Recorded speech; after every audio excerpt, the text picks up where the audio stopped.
Nimekuwa nikishangazwa na watu ambao wanasema eti wanafanya ibada za uamsho, sijui mikesha ya uamsho, makongamano ya uamsho, alafu baada ya hizo ibada ndo kwanza watu wanaendelea kuvaa nusu uchi, ndo kwanza wanakusanyika, wanarundikana kwenye makanisa, na hatuoni wakitoka kupeleka injili na huo uamsho kwenye maeneo mengine. Sasa nimekuwa nikijiuliza nini maana ya uamsho? Sikia, baada ya uamsho, hizo ibada hizo, tunatarajia kuona watu wanatoka kwenye kuvaa nusu uchi, wanaanza kuvaa kama watakatifu. Tunatarajia kuona watu wanatoka kwenye mifumo ya uimbaji kama watu wa kidunia, wanaanza kumwimbia Mungu katika utakatifu. Tunatarajia kuona watu wanatoka kwenye unywaji usiofaa, watu wanatoka kwenye maisha yasiyofaa, wanaanza kuishi maisha ya kumpendeza Kristo. Hiki ndicho ambacho tunakitarajia baada ya uamsho. Lakini baada ya hizo ibada za uamsho, tunashangaa watu wanaendelea na maisha yao ya hovyo ya kila siku. Aisee, uamsho mtausikia kwenye bomba na hamtauona wala hamtaupata, kwa sababu kuamshwa kunaambatana na mabadiliko na matengenezo.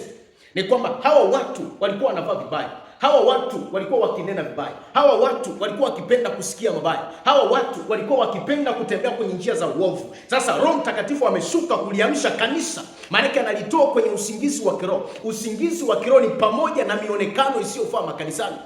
Usingizi wa kiroho ni pamoja na dhambi. Usingizi wa kiroho ni pamoja na kuikopi dunia kama ilivyo na kuileta kanisani. Kwa hiyo tunatarajia kuona watu wanayaacha haya yote, wanaanza kumkimbilia Kristo katika roho na kweli. Lakini hayo yasipotokea, narudia tena, uamsho mtausikia kwenye bomba na hamtauona. Mtapiga sana kelele uamsho na hautatokea. Na kitu kingine tani niwaambie watu, uamsho sio sauti.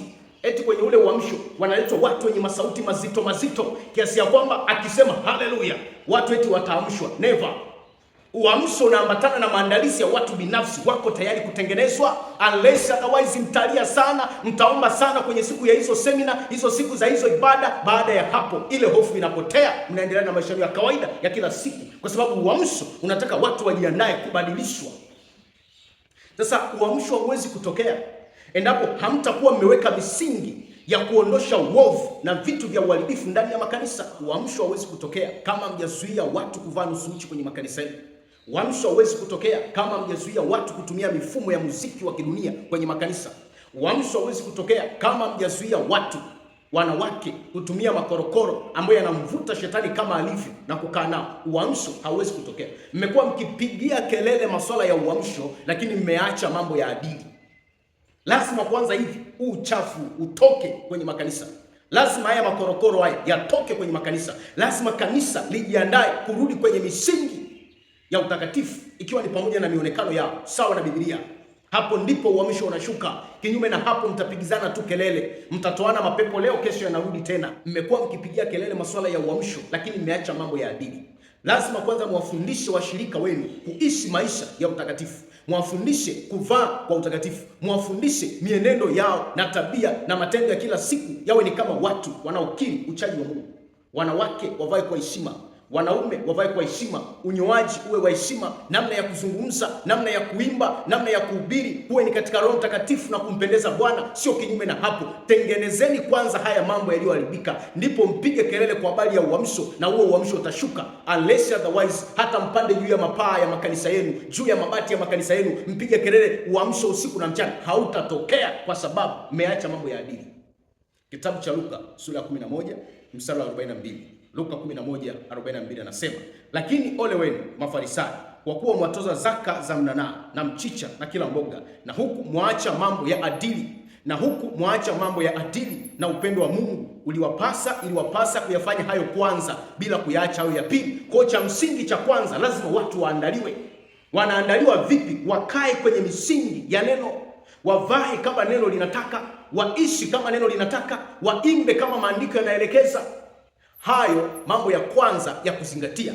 Alafu baada ya hapo, kwa sababu nguvu ya Roho Mtakatifu kuleta uamsho haiwezi kushuka na kukaa mahali ambapo kimsingi ni pachafu.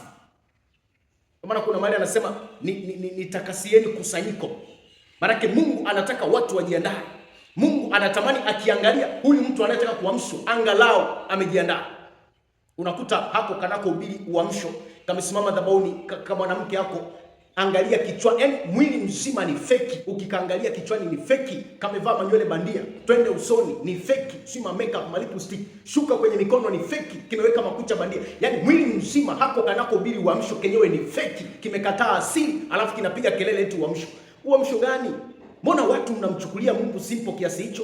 Mbona watu mnamchukulia Mungu kimazoea kiasi hicho? Lazima ifike mahali watu mjiheshimu na muheshimu Mungu. Huu sio utaratibu. Kwa mimi nimekuwa nikishangazwa nayo makongamano. Mimi nimekuwa nikishangazwa nayo masemo. Kuna mzee wa watu mmoja alipiga kelele baada ya kuona ameshirikana, akaamua kutoka zake. Watu wanaposema uamsho, wamejiandaa kupokea huo uamsho. Sasa kwenye hiyo semina tu ya uamsho, hiyo ibada tu ya uamsho, kaangalia ka praise timu kali. Mimi sketi mpasuo mpaka kwenye mapaja, nguo ya ndani inaonekana. Alafu eti shuka Bwana. Bwana anashukaje hapo? Watu lazima wajitambue. Ifike mahali maandiko yanasema ya kwamba wamekuwa wakitoza kwenye Luka pale 11:42 anasema, ole wenu Mafarisayo, kwa kuwa mwatoza zaka za mnanaa na mchicha na kila mboga, na huku mwacha mambo ya dini. Wamekuwa wakipiga kelele mambo ambayo kimsingi hayawabani watu waiache dunia. Huwezi kuambia watu waache zinaa wakati mionekano yao, mavazi yao ni zinaa tosha. Huwezi kuambia watu waache masturbation wakati wakiingia makanisani, mazingira ya humu, mionekano ya watu inawashawishi kufanya masturbation. Kwa utapiga kelele kwamba watu waache dhambi, lakini kama hujapangua vitu vinavyofanya watu wafanye dhambi, unafanya kazi bure. Hali kadhalika kwenye uamsho. Huwezi kupiga kelele ya uamsho. Watu wanahangaika usiku na mchana, wanafanya kazi kubwa, jamani, uamsho. Sawa, watu wasipotengenezwa kwanza, watu wasipokaa maandalizi ya kupokea huo uamsho, ikiwa ni pamoja na kurekebisha mambo ya adili. Leo makanisa yamekosa maadili kwenye kuvaa. Watu wanavaa vile wanavyojisikia. Imefika wakati mpaka dini za kipagani zinatuzidi. Ukienda kule unakuta angalau wanajisitiri, wakati mwingine wawe kanisani ama nje, wawe kwenye ibada zao ama nje, wanajisitiri. Lakini ukienda kwenye makanisa ya watu wanaosema wameokoka, wanaopiga kelele kuamshwa, wamepotoka, wameacha maadili kwenye mavazi. Wamepotoka maadili kwenye namna ya kuzungumza. Wanajifanya tu kwa uhuru. Sisi ni uhuru wa Kristo. Uhuru wa Kristo hausukumi na haukupeleki kwenye kufanya dhambi. Lazima turudie kwanza mambo ya adili. Alafu baada ya hapo ndipo tupige kelele ya uamsho na uamsho utatokea. Unless otherwise mtapiga kelele miaka nenda miaka rudi, mtakuwa tu mnasikiaga kuna kitu kinaitwa uamsho, na mkikiona basi ni ule moto unashuka mkiwa kwenye ibada pale, watu wananena, lakini baada ya ibada kuisha watu wanaendelea na maisha yao ya hovyo ya kila siku. Mungu awasaidie sana.